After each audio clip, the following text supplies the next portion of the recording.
Today, we're diving into a single explosive year that completely changed the history of India forever. 1857. And let me tell you, this was way more than just a rebellion. It was a firestorm that came incredibly close to burning down the most powerful empire on the planet. I want you to try and imagine this for a second.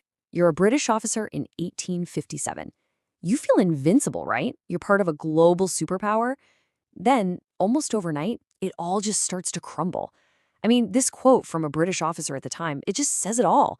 In the summer of 1857, British rule in India, something that seems so permanent, was brought right to its knees. So the big question is, how? How on earth did a mutiny by a handful of soldiers spiral into a war that could have actually taken down the entire British Empire? That's what we're going to unpack. This wasn't some small skirmish. It was a fire that nearly burned the whole British Raj to the ground. So, what led the match?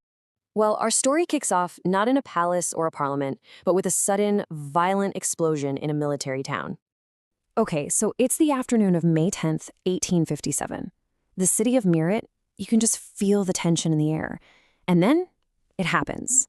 The cantonment just erupts. Indian soldiers, they were called sepoys, turn their guns on their own British officers. They storm the armory, they grab weapons, and they just start attacking any symbol of British power they can find. By the time night falls, the city is theirs. But here's the thing. This wasn't just random chaos. In the middle of all that smoke and fury, a group of sepoys knew exactly what they were doing. They got on their horses and rode through the night. Their destination? Delhi, the ancient capital of the Mughal Empire. They weren't just looking for a place to hide. They were looking for a leader, a symbol that could unite everyone. So they show up at the incredible Red Fort, once the heart of Mughal power, only to find an emperor who was really just a ghost of his ancestors. Bahadur Shah Zafar was old, he was frail, he had no real power, but now he had a whole army of defiant soldiers at his door. He didn't really have a choice but to give them his blessing, and just like that, a mutiny had a king and the rebellion had a capital. But a fire this big doesn't just start from a single spark. You have to look at the fuel that had been piling up for years, for decades really, just waiting for something to set it off. This one word, Farangi, it tells you so much. It started out as just a word for foreigner, but by this point, it was dripping with contempt. It shows you this growing feeling that the British weren't just rulers anymore. They were this hostile alien force that was threatening the entire Indian way of life. And this was the spark, the rumor about the new Enfield rifle cartridges. It spread like wildfire, and it turned out to be true. See, to load the rifle, you had to bite the end of the cartridge off with your teeth, but they were greased with cow and pig fat. For Hindus, the cow is sacred. For Muslims, the pig is unclean. Forcing them to bite these was seen as this deliberate, evil attack on their deepest religious beliefs, a plot to basically destroy their faith. But those cartridges, they were just the final straw. You can see here, this was decades in the making. The British were taking over kingdoms like Awadh, they were banning ancient social customs, and a real fear was spreading that they were trying to forcibly convert everyone to Christianity. There were even prophecies going around that British rule, which started at the Battle of Plassey in 1757, was destined to end exactly 100 years later. And this chart just lays out the economic damage perfectly. Look at what they did in Awadh. The local landlords, called talukadars, controlled about 67% of the villages. The British came in with a new policy and poof, that number gets slashed to 38%. In one move, they basically created a whole class of powerful, influential, and very angry enemies who had just lost everything. This is so important to understand. What kicked off with soldiers didn't stay with soldiers for long. It became something so much bigger. It became a rebellion of the people. The rebellion just rolled across North India like a tidal wave. As soon as Delhi fell to the rebels, that was the signal. Military bases all over the region rose up. But then, ordinary people, farmers, landlords, shopkeepers, started pouring out of their villages to join in. This wasn't a mutiny anymore. It was a full-blown popular revolt. And the leaders who stepped up were from all walks of life. You had the old guard, people like Nana Sahib in Kanpur, and the legendary warrior queen Rani Lakshmibai of Jhansi. But you also had local leaders, even a tribal farmer named Gonu. This just goes to show you that this was a fight that had really deep roots, with support bubbling up from the ground level. So what was the end game? What were they all fighting for? Well, if we look at the proclamations they issued, we get a really fascinating idea of the world they wanted to build. Take a look at this. The Azamgar Proclamation. It's basically a revolutionary mission statement. It's a direct appeal to every single group in society. It promised landowners they'd get their land and their dignity back. It promised merchants they wouldn't have to deal with British monopolies anymore. It promised public workers better pay and respect.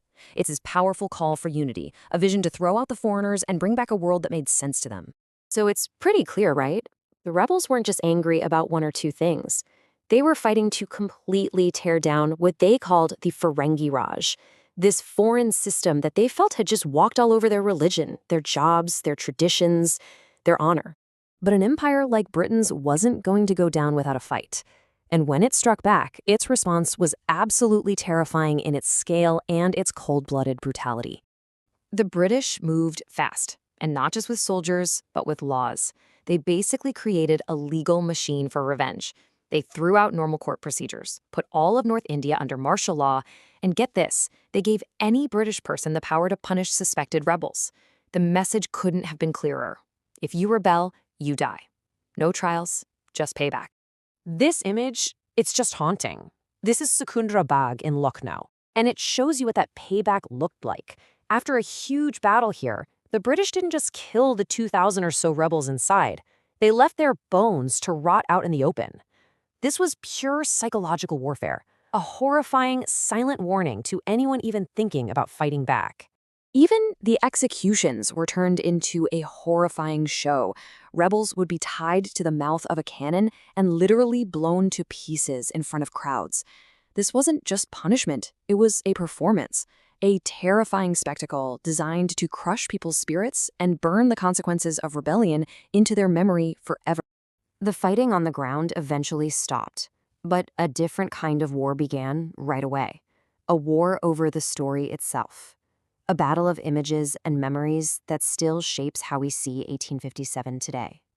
Back home in Britain, the newspapers and artists went into overdrive to sell the war to the public. They basically created two main stories.